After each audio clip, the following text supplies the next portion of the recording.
अब कैसे हो बेटा? ये बुढ़िया पागल है क्या तू? तुझे पता नहीं है कौन सी पोस्ट पे है? तेरे सीनियर है ये और इस तरीके से बात करी बेटा बोलेगी तू? और ये क्या रिश्ते बना दिए तू बुढ़िया? सर हूं मैं तेरा। सैल्यूट मार, चल सैल्यूट मार। सल्यूट साहब। सैल्यूट साहब, सलाम साहब। क्या? सलाम साहब। गुड मैडम को। हाँ सलाम मैडम जी। बुढ़िया उम्र के साथ साथ तेरी आंख में चली गई है क्या? मैं भी यहाँ पर खड़ी हूँ, मुझे सलाम क्यों नहीं करा तूने? देख बुढ़िया, ये जो विभोर है ना यहाँ का मालिक, एक नंबर का बेवकूफ आदमी है वो, समझ में आई तुझे? लेकिन मैं बेवकूफ नहीं हूँ, मुझे पता है मैं किस पोस्ट पे हूँ। अगर मेरा मालिक नहीं होता ना वो तो उसे अच्छे से बताता मैं। तुझे जैसा बोल रहा हूँ वैसे करियो आगे से। और हाँ, अगर तूने नहीं किया तुझे नौकरी से भी निकाल सकता हूँ मैं, समझ में आई? फर्क है तुझमें और मुझे बहुत बड़ा। ये तू वर्दी में रहती है और मैं फॉर्मल्स में। पढ़ा लिखा हूँ मैं, अनपढ़ औरत, समझी?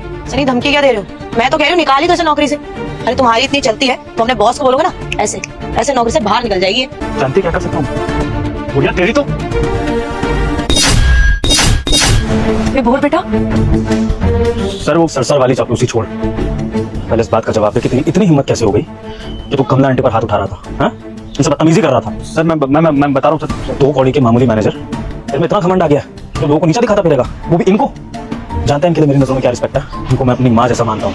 जितनी इज्जत मैं अपनी माँ की करता हूँ उतनी इज्जत मैं कमला आंटी की भी करता हूँ। बता भी रही थी है तुझे, लेकिन तू उल्टा मुझे ही अपने कंपनी के बॉस को भी फालतू बोल रहा था इस लड़की के साथ मिलकर। अगर इनकी बेइज्जती करी ना तूने या किसी ने भी, तो इसका मतलब है कि तुमने मेरी माँ की बेइज्जती करी है। और कोई भी बेटा अपनी माँ की बेइज्जती तो नहीं सह सकता, फिर चाहे सामने कोई मैनेजर ही क्यों ना खड़ा हो या फिर मेरे से भी ऊंचे लेवल का आदमी खड़ा हो। अगर तेरी जगह कोई और भी होता ना उसका भी यही हश्र होता।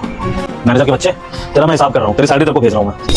हाँ सर, नौकरी से मत निकालो सर, छोटी सी बात है सर, मैं माफी मांग लेता हूँ। 15 का तेरी नौकरी जानी चाहिए, क्योंकि ये सबके सामने एग्जांपल सेट होगा कि इस ऑफिस में कोई भी किसी भी सीनियर आदमी से या औरत से बदतमीजी ना करे, भले ही वो कोई भी काम करता हो, गार्ड का, स्वीपर का, पियोन का, कुछ भी। तुम जैसे लोगों को कोई राइट नहीं है कि तुम इनसे बदतमीजी करो। ये अपना काम ईमानदारी से कर रहे हैं और ये भी वही इज्जत डिजर्व करते हैं जो तुम या मैं करते हैं। और तेरा मैं हिसाब कर रहा हूँ, तेरी सैलरी भेज रहा हूँ तेरे को। सर मत करो सर, सर परिवार भेजी तेरी सैलरी, निकल यहाँ से। सर जाने दो ना सर, छोड़ दो सर, मत निकालो नौकरी। आखिरी चांस तो मैं तुम दोनों को दे ही रहा हूँ, सीधा सीधा सिर्फ नौकरी से निकाल के, वरना मैं चाहता तो कैसा लीगल एक्शन लेता कि दूसरी किसी भी कंपनी में ना तुम दोनों ज्वाइन नहीं कर पाते। तो इसे मैं गनीमत समझ। और अब आज के बाद ये लेसन ले ले कि अपने से बड़ों की इज्जत करना सीख, क्योंकि जो कुछ भी हमें मिलता है ना वो बड़ों के आशीर्वाद से ही मिलता है। मेरी सगी माँ का आशीर्वाद हो या कमला आंटी का आशीर्वाद हो, इन दोनों की वजह से ये कंपनी चल रही है। तो तू भी अपने लिए बात ध्यान रखो, जैसे अपनी माँ की इज्जत करता है ऐसे दूसरों की माँ की भी इज्जत करना सीखो। और मैं जिंदगी में कुछ बन नहीं पाओगे, ये 2 कौड़ी की जॉब करके ना अकड़ते ही रहना, बस वो भी छिनती रहेगी तुमसे। निकलो यहाँ से सर। लेकिन परिवार है सर पूरा, सर मत निकलो ना। आई सेड लीव, इससे पहले कि मेरा सच में हाथ उठ जाता दोनों को।